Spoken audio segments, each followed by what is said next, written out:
भारत सरकार हमारे दोहरा सुराल को बचाए, हमारे खान पान को बचाए। हम तो चिंगड़ी माछ नहीं खाते, हमारे लोग चिंगड़ी माछ नहीं खाते। पहाड़ में ठंडी होती है, हमारे वहां पे कुएं नहीं खोदे जाते। हम तो नमस्कार, समय दर्पण हेरेर बस्नुहुने सम्पूर्ण दर्शकवृन्दलाई स्वागत जनाउँदछौं। मनोरञ्जनमूलक भिडियो साथै वरिपरिका खबर हेर्नका निम्ति यस च्यानललाई सब्स्क्राइब गर्न नभुल्नुहोला। हेर्नुहोस् खबर विस्तारमा। क्रामाकपा यसरी गोर्खाल्यान्डको माग लिएर आएको आज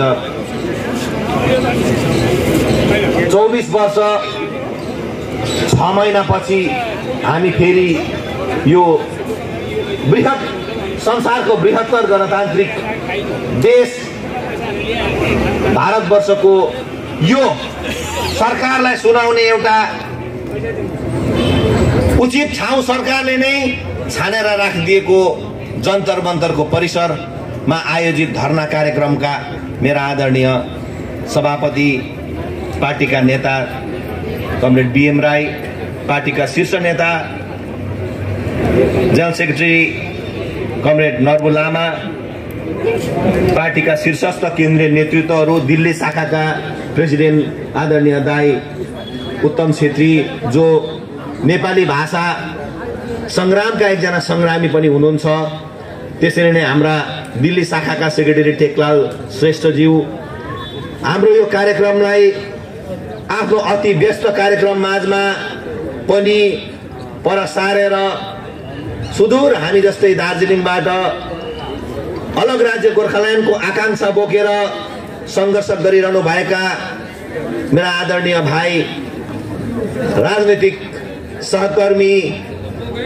अजय एडवर्डज्यू, हाम्रो पार्टीका अध्यक्ष जो आज हामी माझ सुरुदेखि नै बसिरहनु भएको छ, त्यसरी नै हाम्रो पार्टीका कार्यकर्ताहरू, नेतृत्वहरू, विक्रमादि भाइ अरू आदि हुनुहुन्छ, त्यसरी नै हाम्रा खरसाङका विधायक परम मित्र श्री बीपी बजगाईज्यू, खरसाङ विधानसभा समष्टिका बङ्गालका विधायक, भारतीय जनता पार्टीलाई प्रतिनिधित्व गर्नुहुन्छ। उसै गरिकन मैले सम्बोधनमा राख्नुपर्ने गोर्खाल्यान्ड स्टेट डिमान्ड नेशनल कमिटीका नेतृत्वगण, मध्य प्रदेशबाट आउनुभएको अनिताजी लाई लिएर संघर्ष गरिरहनु भयो। उसै गरिकन दार्जिलिङ पहाडबाट हामी सँगै सिक्किम आनन्द एक्सप्रेसको स्लिपर क्लासमा S1 को 1 देखि लिएर 78 सम्म धक्का खाँदै दार्जिलिङबाट लडी बढी गर्दै हामीलाई हामीले रिजर्भ गरेको सिटमा पनि हामी पो अनरिजर्भ जस्तो भएर आउँदै लड्दै आएका मेरा संग्रामी क्रान्तिकारी साथीहरूलाई संग्रामी अभिवादनमा राख्दै भारत सरकारलाई हाम्रो अलग राज्यप्रतिको प्रतिबद्धता, हाम्रो अलग राज्यप्रति सरकारको रवैया के छ सोध्न, साथै भारत सरकारको गोर्खाहरूप्रतिको अब अघिल्लो स्टेपमा भूमिका के छ त्यो कुरा सोध्न भारत सरकारले आज सरकारमा हुनुहुन्छ यशस्वी प्रधानमन्त्री, संसारभरि नाम चलेका एकजना भारतका प्रचलित नेता प्रधानमन्त्री श्री नरेन्द्र मोदीजी, जसले हाम्रै क्षेत्रमा आएर गोर्खाको सपना मेरो सपना भन्नुभएको थियो। उसै गरिकन वल्लभ भाइ पटेल पछि एकजना सशक्त गृहमन्त्रीको रूपमा स्थापित गृहमन्त्री श्री अमित शाहजी, जसले कालेबुङको डेलो डाँडाबाट गोर्खाहरूलाई बङ्गालले शोषण गर्दैछ, म गोर्खाको लागि चट्टान भएर खडा हुन्छु भन्ने हामीलाई आश्वस्त गर्नुभएको थियो। उहाँहरूलाई यो सम्झाउन आएका छौँ। उहाँहरू वादा सम्झाउन हामी आएका छौं। हम आज दिल्ली में इसलिए आए हैं कि भारत सरकार, यशस्वी प्रधानमंत्री नरेंद्र मोदी, श्री गृह मंत्री अमित शाह जी, उनको याद दिलाने है आपने चुनाव के समय में, चाहे वो 19 की चुनाव हो, चाहे वो 21 की बंगाल की विधानसभा की चुनाव हो, इन चुनाव में आपने गोरखाओं के साथ रहकर कंधे पे कंधे मिलाकर भारत सरकार से न्याय दिलाने का जो वायदा किया था, वो वायदा आज पूरा करने का समय आ चुका है। दुश्मन के अतिक्रमण को रोकने के लिए जिस तरह से काम कर रहे हैं, वो सारे जगह में गोरखा का कंट्रीब्यूशन, गोरखा का भूमिका क्या कम है? अभी अभी मेरी एक बहन आपको प्रश्न रख रही थी, हमें और कितनी बलिदान देनी होगी, हमें और कितने बलिदान देने होंगे देश के लिए, और इस तिरंगे पे लपेटे हुए 100 कितने आप दार्जिलिंग और देहरादून भेजेंगे, कितने भेजेंगे? संख्या तय करे भारत सरकार, हम उतने बलिदान देने के लिए तैयार है। भारत सरकार देश के लिए, हमने अपने लिए, हमने सारे लड़ाई देश के लिए लड़ी, देश के लिए सारे लड़ाई लड़ी। हमने अपने लिए, अपने स्वार्थ के लिए, अपने जाति के लिए कभी कुछ नहीं मांगा। एक ही चीज मांग रहे हैं, हमारी माथे पर लगी विदेशी की कलंक आप हटाने का एक अच्छा काम तो कर ले सरकार, एक अच्छा काम करे, हमारे माथे से लगी विदेशी का कलंक हटाए। हम बार बार कह रहे हैं। पंजाब में भी, पाकिस्तान में भी पंजाब है, सिंधी लोग पाकिस्तान में भी रहते हैं, तमिल लोग तो श्रीलंका में भी रहते हैं, बंगाली तो बांग्लादेश में भी है। उनको तो आप कभी विदेशी नहीं कहते, उनको तो आप विदेशी नहीं कहते हैं, लेकिन हमारी पड़ोसी एक देश नेपाल होने के वास्ते हमें क्यों विदेशी कहते हैं? हम तो कटीले तार से उठा के तो हम भारत में नहीं आए। वी आर नॉट इन्फिल्ट्रेटर, हम तो अवैध रूप में भारत में घुसे हुए घुसपैठी तो नहीं है, ना तो हम शरणार्थी हैं। अरे हम तो 1815 की भारत, ब्रिटिश इंडिया और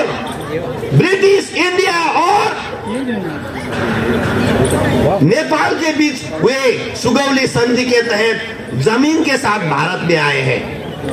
अरे जमीन के साथ भारत में आने के बाद वहां की सारी भूमि भारत की बन गई, वहां की पेड़ पौधे, कीड़े मकोड़े, खोला नाले आए हैं।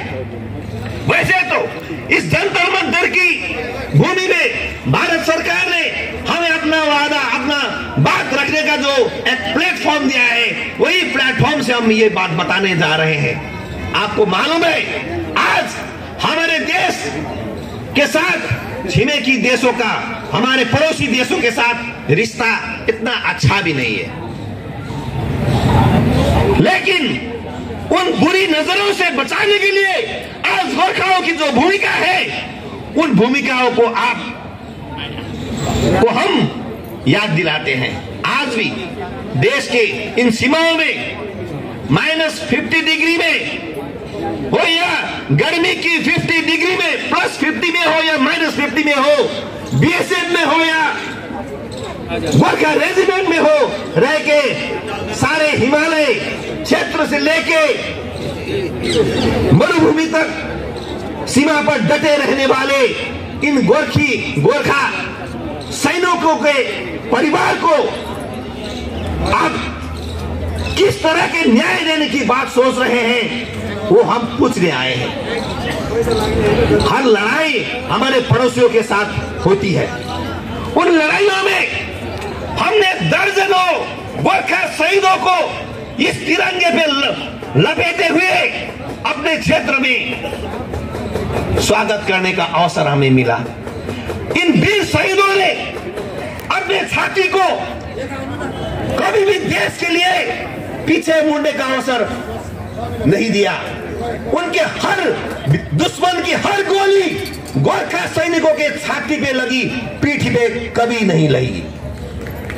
पीठ पे गोली लेने वाले गोरखा नहीं है, छाती पे गोली लेने वाले उन गोरखाओं को आज भारत सरकार न्याय देने में क्यों कतराती है, ये पूछने हम आज दिल्ली में आए हैं। भारत सरकार इस संवेदनशील मुद्दे को ध्यान में रखे। आज आपको यह भी मालूम है, जिस तरह से आंतरिक सुरक्षा के लिए भारत की सैनिकों ने काम कर रहे हैं, वाले लोग भी भारत के हैं भाइयों, रहने वाले भी भारत के हैं। वो आप क्यों पूछते हैं कि आप विदेशी हैं? यही मैंने जो कहा, पंजाब में रहने वाले पंजाबियों के लिए पंजाब है, बंगालियों के लिए बंगाल है। अरे सभी के लिए भाषा के आधार पर आपने देश दिया, राज्य दिया। गोरखाओं को एक अलग राज्य देंगे तो क्या आपकी बड़ी नुकसानी क्या होगी, बल्कि देश को एक और मजबूत हाथ मिलेगा आपको, और मजबूत हाथ। इस देश को मजबूत बनाने के लिए गोरखा की ये कंध है, गोरखा की ये हाथ सदैव भारत के साथ है और बढ़िया तरह से रहेगी। तो आपने ही वादा किया है, हम ये बात समझाने आए हैं। हमने तो नहीं किया, हमने तो मांग रखी थी आपको, हमने मांग रखी थी, आपने वो मांग पूरा करने का वादा किया, संकल्प किया। संकल्प हम तो मानते हैं, संकल्प का मतलब होता है कसम। आपने कसम ली है गोरखाओं का मांग पूरा करने का, तो वो कसम पूरा करने का समय आ गया है। भारत सरकार वही याद दिलाने आए हैं। आज गोरखा अकेले नहीं, आज गोरखाओं के साथ अवश्य भारत सरकार है। तो उनकी कार्यकाल में अब ये अंतिम पड़ाव पर ये सरकार की कार्यकाल चल रही है, तो ये उनकी कार्यकाल में उनका संकल्प पूरा करे, यही मांग लेके हम दार्जिलिंग पहाड़ से आए हैं। इसमें दिल्ली के हमारे कई लोग शामिल हुए हैं, विभिन्न राजनीतिक दलों के लोग मिले हैं। अगले साल चुनाव होने जा रहे हैं, उन चुनाव में क्या होगा वो दूसरी बात है। चूंकि हम तो चुनाव की राजनीति नहीं करते, हम तो मुद्दे की राजनीति करते हैं। इन मुद्दे को लेके आपने जो वादा किया, वो वादा पूरा करने का हम फिर अनुरोध करते हैं। इस दिल्ली की धरती पे आपकी सरकार है, भारत की सरकार आज है, वही उन्हीं को अलग राज्य देने का अधिकार भी है। बंगाल कहती है अलग राज्य उन्हें नहीं देंगे। हम तो ये भी कहते हैं 1956 की एब्जॉर्ब एरिया एक्ट के तहत दार्जिलिंग क्षेत्र को भारत में बंगाल में एब्जॉर्ब किया है, उसको डीएब्जॉर्ब किया जाए, उसको अलग किया जाए और हमें अपनी भूमि में रहने का, अपने भाषा को बचाने का, अपने संस्कृतियों को बचाने का अवसर दे भारत सरकार। भारत सरकार हमारे दोहरा सुराल को बचाए, आप हमारे खान पान को बचाए। हम तो चिंगड़ी माछ नहीं खाते, हमारे लोग चिंगड़ी माछ नहीं खाते। पहाड़ में ठंडी होती है, हमारे वहां पे कुएं नहीं खोदे जाते, हम तो झरने की पानी पीते हैं, शुद्ध पानी। हमारे भौगोलिक अवस्थान अलग है, हमारे खान पान अलग है। हम तो ढेड़ो खाते हैं, हम तो गुंदरुक खाते हैं, आपको उसी को बदबू आती है उसकी। तो आपको हम तो चिंगड़ी माछ नहीं खाते, माछ नहीं खाते, माछ करते समय मालूम नहीं है, बहुत चुभती है वो। जिस तरह से माछ की कंकड़ चुभती है, उसी तरह बंगाल में पीढ़ियों से हम चुभे जा रहे हैं, हमें दबाया जा रहा है। इस दबाव को मुक्ति दिलाने का काम भारत की सरकार है। मैं इतनी ही बात कहूंगा। हमारे समय 4 बजे तक है, मेरे और कुछ नेता हैं, तो हम तो बात हर समय भारत सरकार को कह रहे हैं, भारत सरकार हमें न्याय दो। हमने आपको 3 सांसद दिए, 3 बार दिए, 2009 से कंटिन्यू देते आ रहे हैं। बंगाल में आपकी 0 थी, हमने अभी तक देते देते आपका 18 बन चुकी। तो आप अगर और चाहते हैं, 42 चाहते हैं, जरूर किसी की इच्छा, डिजायर कभी कम नहीं होती, हम तो जानते हैं। अगर आप देंगे, गोरखालैंड भी आप ही लीजिए, लेकिन गोरखालैंड दीजिए। हम यही अपील करते हुए भारत सरकार की इस कार्यकाल में 24 तक गोरखाओं को न्याय दे, हमें न्याय दिलाए, बंगाल से मुक्ति दे। ममता बनर्जी की सरकार हो या वामपंथियों की सरकार हो, हमारे बहुत से लोगों का हत्या किया गया, उसकी न्याय दिलाएं। यही कहते हुए मैं अपनी बात रखता हूं। बार बार इस जंतर मंतर में आके हमारे बात रखने का जरूरत ना पड़े। भारत सरकार ने तो हमें कहा था, आपको बार बार मांग करने की भी जरूरत नहीं है। इसलिए ये इस बार की जो दिल्ली की हमारी भ्रमण है, वो मांग रखने से ज्यादा भारत सरकार को याद दिलाने के लिए है। कह मेरा वक्तव्य शेष करता हूं। मेरे सारे दोस्तों को, सारे संग्रामी साथियों को बहुत बहुत धन्यवाद, अभिवादन, संग्रामी अभिवादन देते।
त्यो कार्यक्रमको समय पुरा भयो र मेरा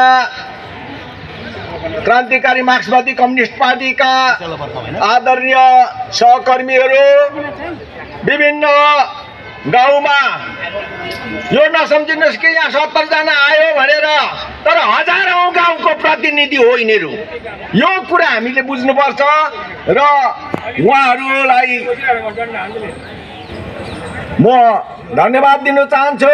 आज पार्टीले आमन्त्रित गरेका विभिन्न सङ्घ संस्थाका आदरणीय दाजुभाइ दिदीबहिनीहरू यहाँ उपस्थित हुनुभएको छ, उहाँहरूलाई पनि म मुरी धन्यवाद दिन चाहन्छु।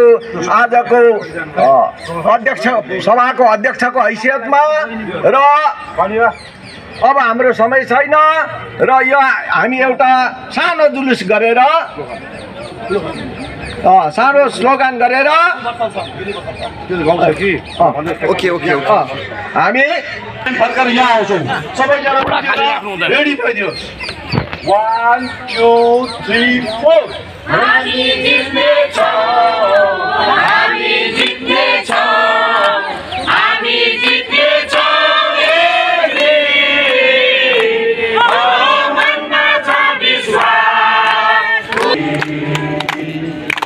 हामी जित्नेछौँ।